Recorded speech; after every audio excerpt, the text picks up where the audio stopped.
So I'm here with Jenna Noah again as part of my new Dream Job Spotlight series. Jenna Noah is a psychotherapist in private practice, among a number of other notable achievements and positions, including an adjunct professor at Naropa University in Boulder, Colorado.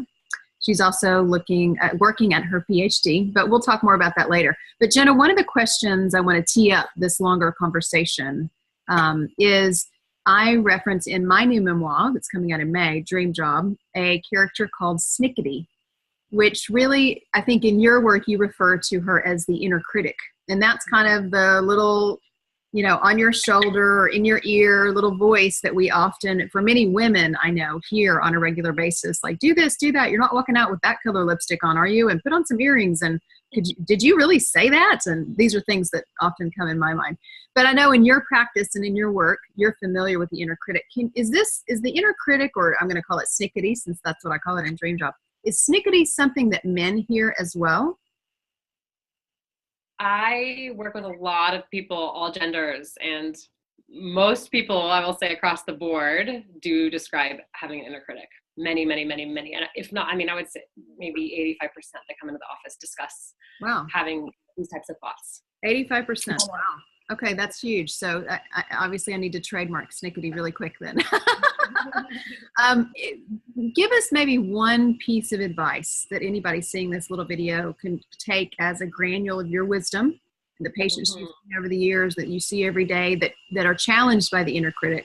What's one thing that we can do to whether allay that voice, or what do you recommend? You're the professional here, not me.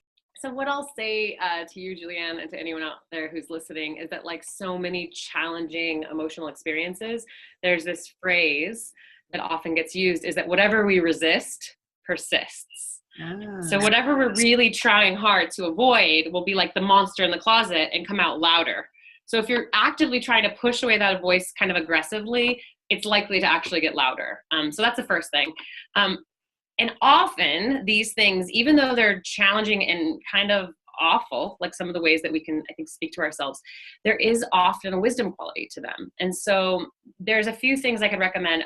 If people have access to having a support and to be working on this therapeutically, I think it's great to be bringing in therapeutically.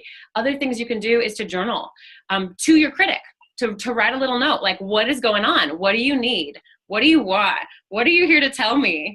And I think often when we dig deeper and deeper, not always, but often that inner critic is looking for some kind of validation. It wants a job. It wants to keep us safe. It wants to make sure that we're successful. And so there's actually a deeper wisdom. And somehow if you're able to be like, okay, well, I got that. You can like even do a little self-talk. Okay, well, you're trying to keep me safe. I am going to be okay. I got this. There's a way in which it actually can you said alleviate a little bit. It can rest a little if you're like, okay, I'm taking care of that for us. But I mentioned a little bit earlier too that there's ways that we can positively reinforce and resource ourselves that can also help the inner critic relax, and just in terms of our self-care and our ways that we nourish our bodies and our minds and our mental health and our emotional body and our creativity. And that really resourcing and those parts of us that are maybe being asked to be served can actually also help sort of the inner critic go offline a little bit. But what I'll also say, just the last little thing, is that often this voice comes from outside of us. It comes from our parents. It comes from, like, there's no child who just, wakes up and is like, I'm not good enough. I'm not fast enough. I'm not doing better. It's often these are the voices that our culture tells us, or that our families tell us, or their parents tell us. And so to recognize whose voice is it can also be something that kind of help us separate from and realize, oh, that's mom. Okay, mom, I got it. You're gonna take a break, and I'm gonna carry on. And there can be a separation there as well. Great advice. Wow, we covered a lot there.